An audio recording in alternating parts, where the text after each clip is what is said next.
Manusia menginvestasikan banyak waktu dan uang untuk menjelajahi hal-hal yang tidak diketahui. Pertama, luar angkasa, lalu dasar laut. Namun ada perbatasan lain yang sedang kita coba taklukkan. Para ilmuwan menyebutnya perbatasan dalam. Maksudnya adalah seberapa jauh kita berhasil menjelajahi inti bumi. Pada tahun 60-an, manusia mencoba menggali lubang buatan terdalam di bumi. Hal ini membawa kita jauh ke dalam lingkaran Arktik. Apa yang kemudian dikenal sebagai Super Deep Borehole juga merupakan titik buatan terdalam di bumi. Mencapai kedalaman 12.264 meter. Butuh waktu 20 tahun untuk mengebor kerak bumi sejauh ini. Dan para peneliti mengatakan bahwa ini baru sepertiga dari perjalanan menuju mantel bumi. Inilah anatomi singkat planet kita. Jika bumi diibaratkan sebuah bawang, maka kerak bumi seperti kulit bawang yang tebal. Bagian ini hanya setebal 40 km. Di luarnya terdapat mantel sedalam 2.896 km. Dan setelah itu, tepat di pusat bumi, adalah inti yang terdiri dari dua lapisan, dalam dan luar. Sekarang bisakah kamu menebak di mana kerak bumi yang paling tipis? Di dasar laut. Ketika para ilmuwan Amerika memahami hal itu, mereka mulai mengebor lubang di dasar laut. Hal ini memberi jalan bagi proyek Mohole. Proyek ini dimulai pada tahun 1961, tapi teknologi mereka untuk mengebor lubang di dasar laut sangat buruk. Mereka harus berimprovisasi. Mereka memasang sistem baling-baling di sepanjang sisi kapal bor untuk menjaganya tetap stabil di atas lubang. Tantangan utamanya adalah mengebor secara vertikal sebanyak mungkin. Jika tidak, lubang yang dalam itu akan terlihat seperti labirin yang dalam. Baik proyek Kola Super Deep Borehole maupun proyek Mohole dihentikan secara resmi pada tahun-tahun berikutnya. Tapi manusia telah membangun beberapa hal yang cukup dalam di bawah tanah. Pada tahun 1963, pria Turki mengayunkan palu godam untuk memperbaiki ruang bawah tanahnya dan menemukan terowongan. Pintu masuk terowongan itu mengarah ke lebih banyak bukaan yang menghubungkan banyak aula dan ruang. Dia tidak menyadarinya, tapi dia telah menemukan Deringoye. Kota yang pernah hilang ini memiliki tinggi 18 lantai dan kedalaman 61 meter. Kota ini cukup besar untuk menampung 20.000 orang. Dan kota ini hanya berdiri di bawah Kapadokia di Turki selama ini. Kapadokia memiliki ratusan tempat tinggal bawah tanah.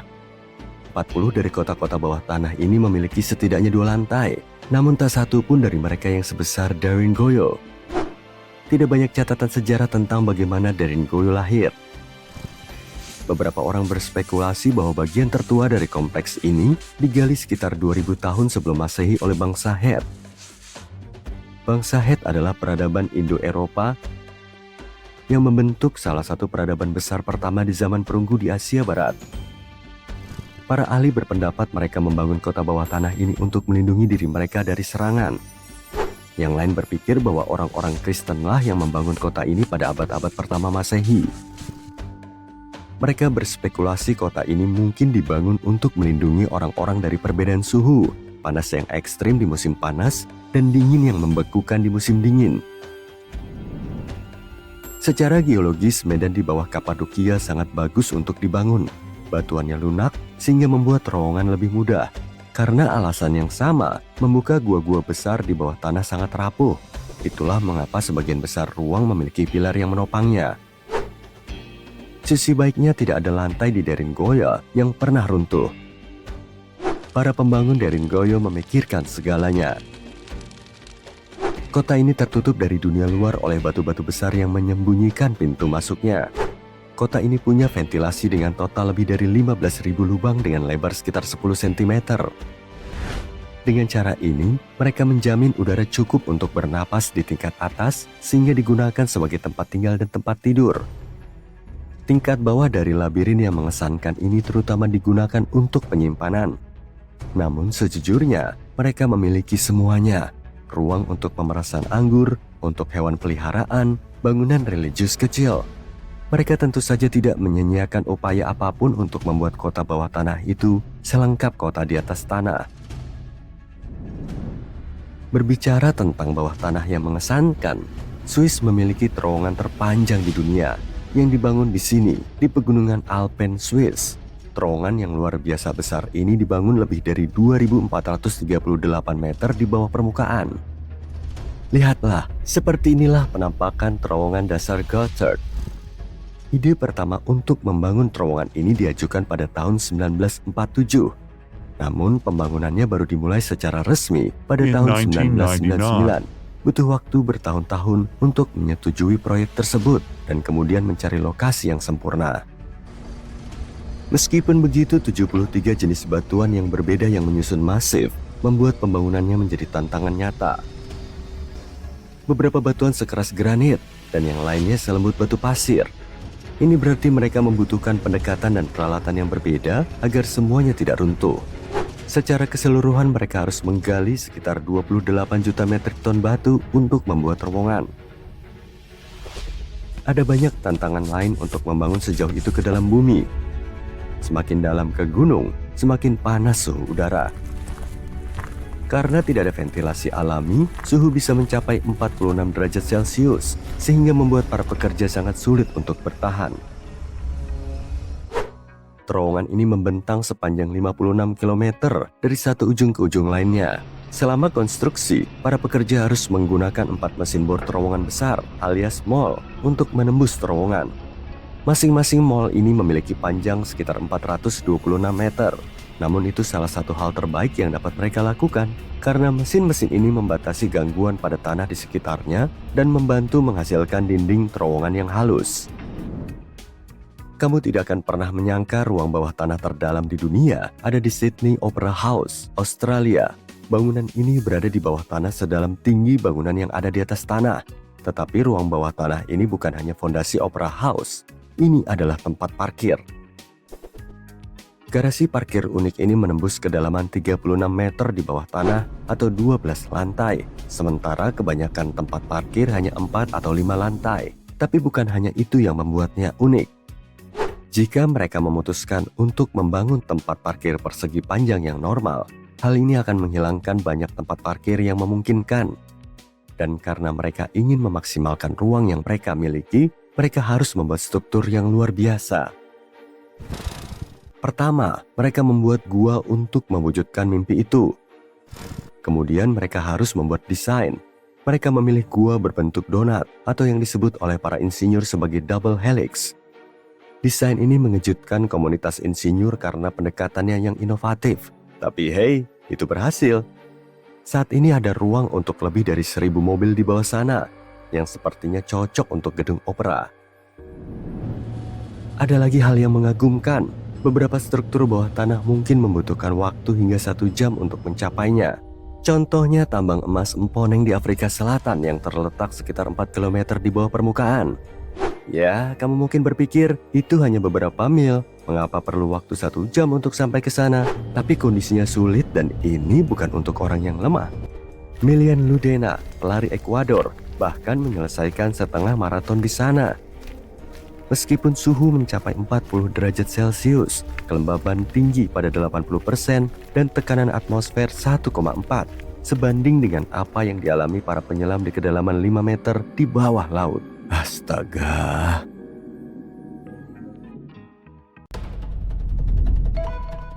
Penemuan Danau Huron yang menakutkan ini mungkin saja berisi sisa-sisa peradaban. Tunggu, terdengar mirip Atlantis ya?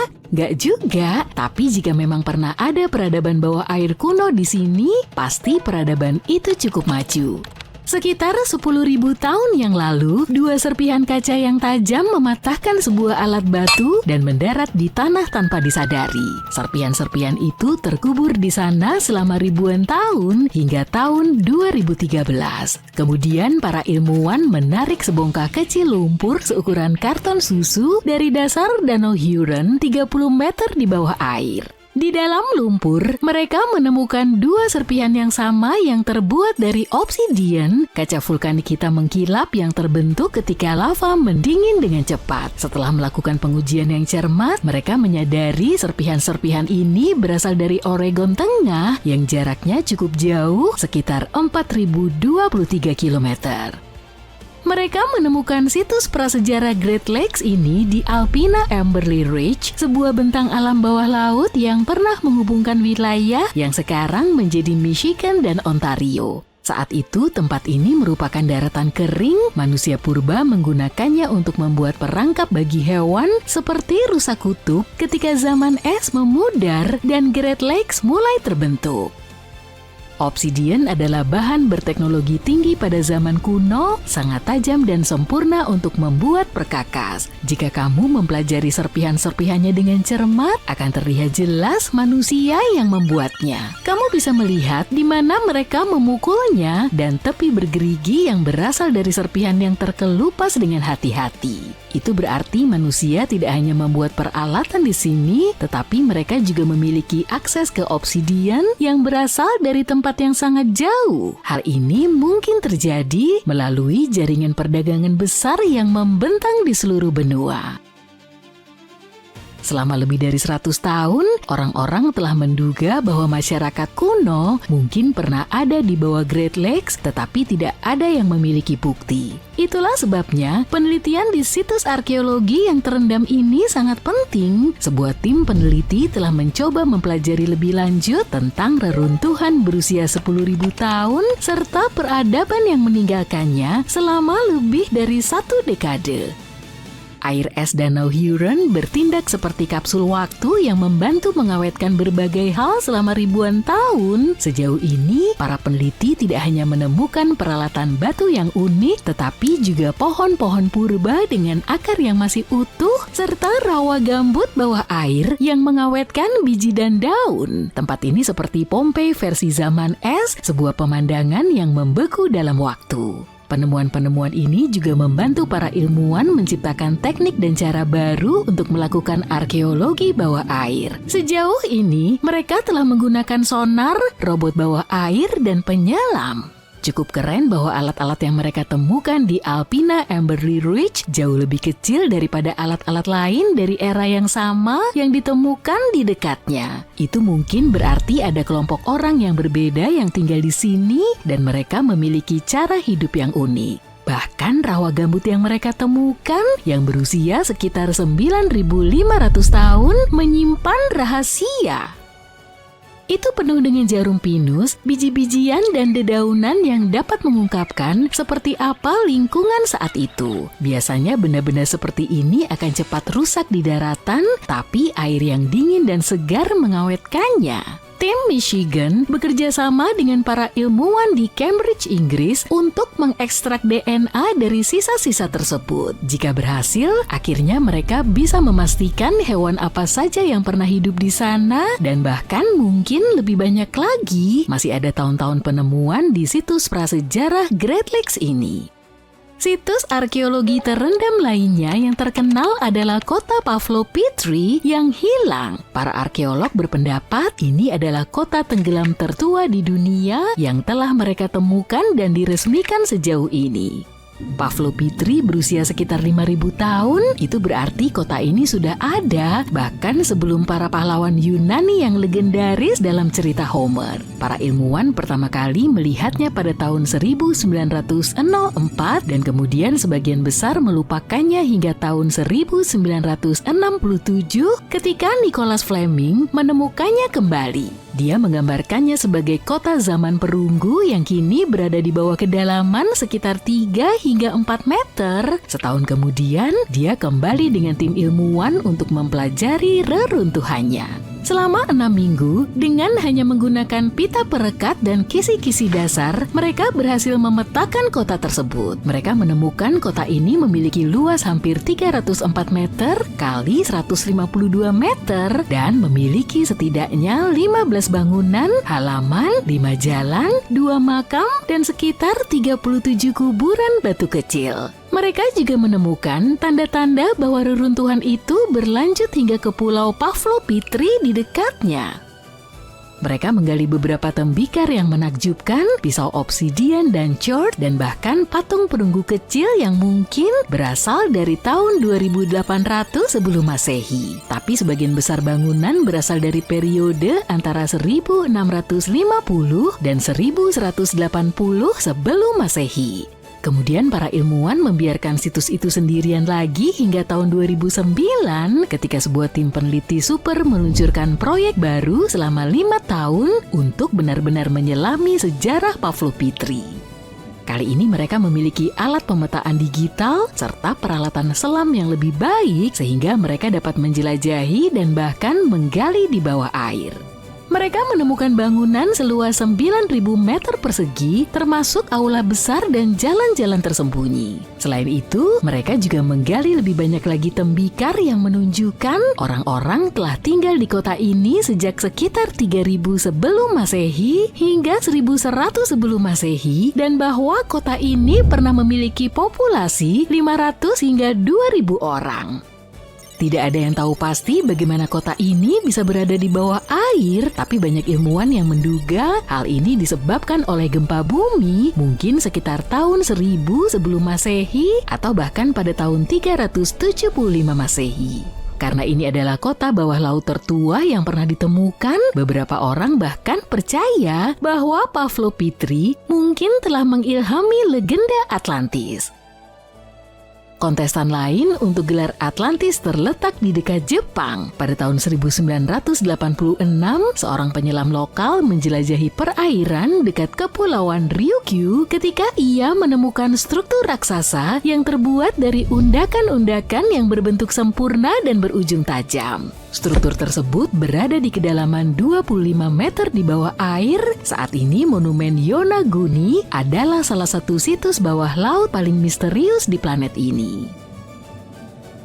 Strukturnya hampir setengah lapangan sepak bola, bentuknya seperti piramida batu besar dengan lapisan-lapisan platform dan anak tangga yang ditumpuk di atas satu sama lain. Tidak ada yang benar-benar tahu dari mana asalnya atau siapa yang membangunnya. Beberapa ahli berpendapat monumen ini mungkin berusia lebih dari 10.000 tahun yang membuatnya lebih tua dari piramida Mesir. Salah satu teori mengatakan monumen ini mungkin merupakan sisa-sisa terakhir dari peradaban yang hilang yang disebut Mu, sebuah mitos masyarakat Pasifik yang mirip dengan Atlantis. Yang lain percaya bahwa budaya kuno yang hidup di Jepang sejak 12.000 sebelum Masehi mungkin telah membangunnya, tapi banyak ilmuwan dan ahli geologi yang skeptis tentang kemungkinan peradaban kuno bawah laut ini meskipun Yonaguni memiliki lorong-lorong sempit, bukaan melengkung, dan sudut siku-siku yang hampir terlihat seperti blok kota.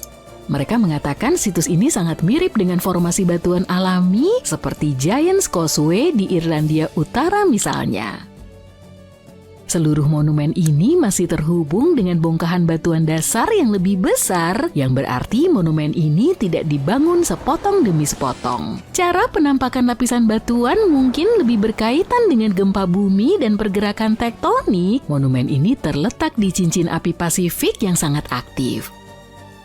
Seorang ahli geologi kelautan terus-menerus kembali ke sana dan setiap kali ia menemukan sesuatu yang baru. Dia mengatakan dia melihat bekas-bekas perkakas di batu, simbol-simbol yang diukir di permukaan batu, dan bahkan formasi batu yang berbentuk seperti binatang. Dia percaya ukiran-ukiran ini menunjukkan sebuah budaya yang berasal dari daratan Asia.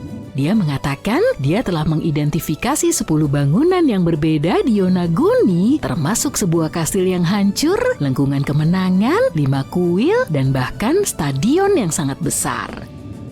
Bangunan-bangunan ini tampaknya dihubungkan oleh jalan dan saluran, dan beberapa bagian dikelilingi oleh apa yang mungkin merupakan tembok batu raksasa. Para penjelajah percaya kota ini berusia setidaknya 5.000 tahun berdasarkan stalaktit yang ditemukan di gua-gua bawah air di dekatnya yang hanya terbentuk setelah gua-gua tersebut banjir.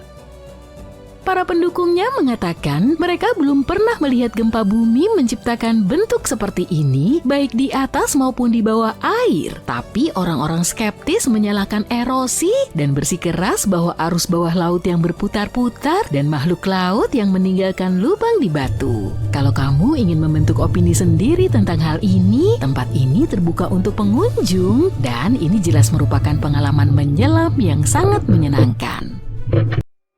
Di sanalah kamu keberatan melintasi gurun dengan berjalan kaki. Panas, kamu sangat kehausan, dan sekarang kamu harus berjalan memutar melewati tembok bodoh ini. Tunggu, tembok di tengah-tengah tempat berpasir yang tandus dan tak berpenghuni, tepat sekali. Sebuah tembok di gurun utara Arab Saudi. Para arkeolog baru saja membuat penemuan yang sangat menarik, dan yang mereka temukan bukan hanya satu tembok saja. Tidak, itu kota kuno yang dikelilingi tembok mungkin berasal dari tahun 2400 sebelum Masehi. Mereka memperkirakan tempat ini menjadi rumah bagi sekitar 500 orang dan mungkin digunakan selama 1000 tahun. Penemuan ini luar biasa. Ini berarti wilayah tersebut bisa jadi lebih maju daripada yang diduga siapapun. Kota itu tertata baik, memiliki zona berbeda untuk tempat tinggal, menara dan tembok kuat untuk perlindungan, serta berbagai bagian untuk aktivitas sehari-hari. Kota kuno ini sekarang disebut Al-Natah, pada dasarnya adalah kota oasis, dan ini luar biasa karena memberi kita gambaran tentang kehidupan di gurun ini ribuan tahun lalu. Ternyata, mereka memiliki area yang terpisah seperti permukiman, pemakaman, lahan pertanian, dan pusat kota. Kota oasis ini ditemukan di wilayah Khaybar adalah permukiman besar terorganisir pertama dari milenium kedua atau ketiga sebelum Masehi yang berhasil ditemukan peneliti di barat Laut Arab.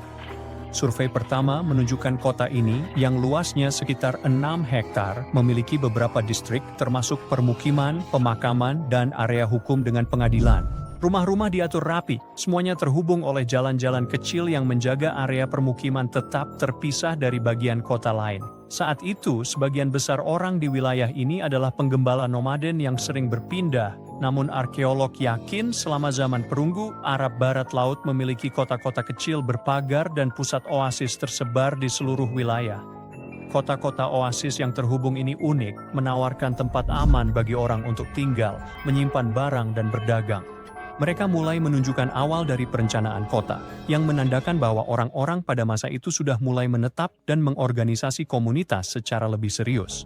Tim peneliti memperkirakan ada sekitar 50 rumah di Al-Natah, namun jumlah itu bisa meningkat hingga 70 seiring dengan penggalian yang terus dilakukan. Mereka memperkirakan ada beberapa ratus orang yang tinggal di sana, dan mungkin salah satu hal paling keren adalah beberapa rumah di sana memiliki hingga 3 lantai. Dibangun di lereng dekat beberapa jalur perdagangan utama, kota ini didirikan di lokasi yang sangat strategis.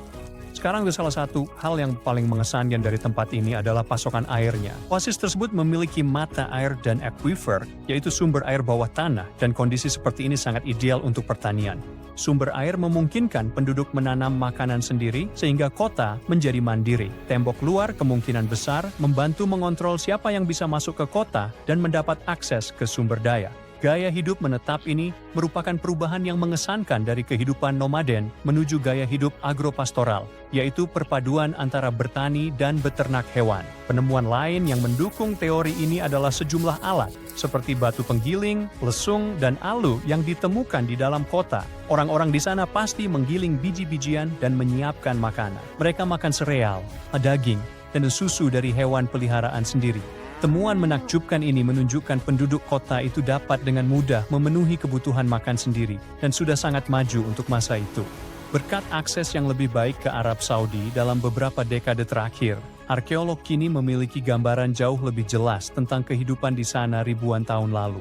Hal yang paling menarik adalah Al-Natah mungkin bagian dari jaringan kota oasis berbenteng serupa yang tersebar di wilayah itu, dan semua situs saling terhubung ini dapat menunjukkan bagaimana jalur perdagangan dan permukiman kecil bekerja sama pada masa itu di daerah gersang tersebut. Sekarang, pada saat yang sama, penemuan terbaru ini bukan satu-satunya yang membuat dunia ilmiah heboh dengan kegembiraan. Bagaimana kalau kita mengunjungi Mesir dan melihatnya sendiri? Bagaimanapun juga, para arkeolog baru saja menemukan tumpukan harta karun Mesir kuno dan Yunani di bawah air. Mereka sedang menjelajahi kota hilang Tonis Herakleion di lepas pantai Mesir, yang tenggelam lebih dari 1000 tahun yang lalu.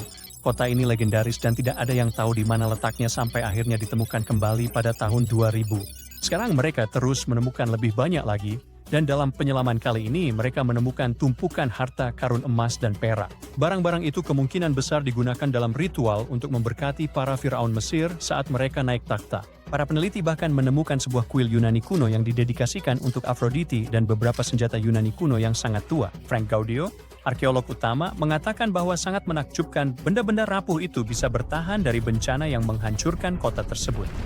Pada masa kejayaannya, Thonis Herakleion adalah salah satu kota pelabuhan terbesar di Mediterania. Kota ini merupakan pusat kehidupan sosial yang sangat besar dan menjadi pintu masuk utama bagi kapal-kapal dari Yunani yang datang ke Mesir.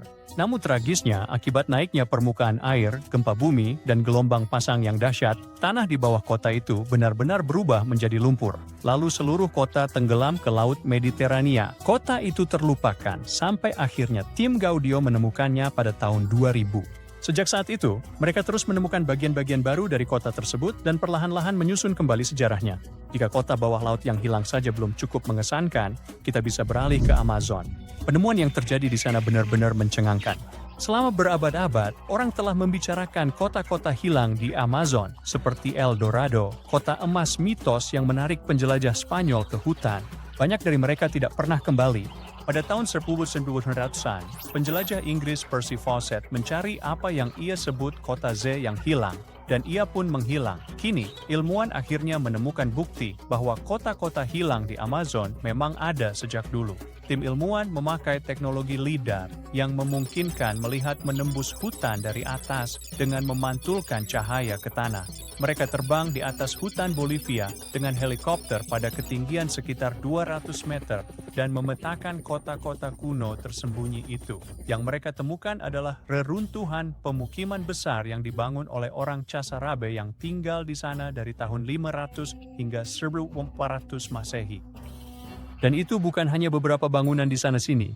Tidak, peta LIDAR mengungkapkan pusat perkotaan besar, piramida, platform, jalan, kanal, dan penghubung, semuanya tertata rapi. Ternyata Amazon bukan hanya hutan yang belum tersentuh. Dulu, wilayah ini pernah menjadi rumah kota-kota besar dan kompleks.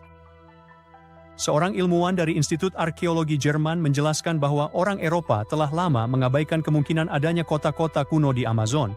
Tetapi peta LIDAR menunjukkan bahwa mereka salah. Peta baru ini telah mengungkapkan 26 situs, termasuk 11 yang sebelumnya tidak diketahui keberadaannya. Para peneliti telah menemukan 2 situs kota utama, yaitu Landivar dan Kotoka.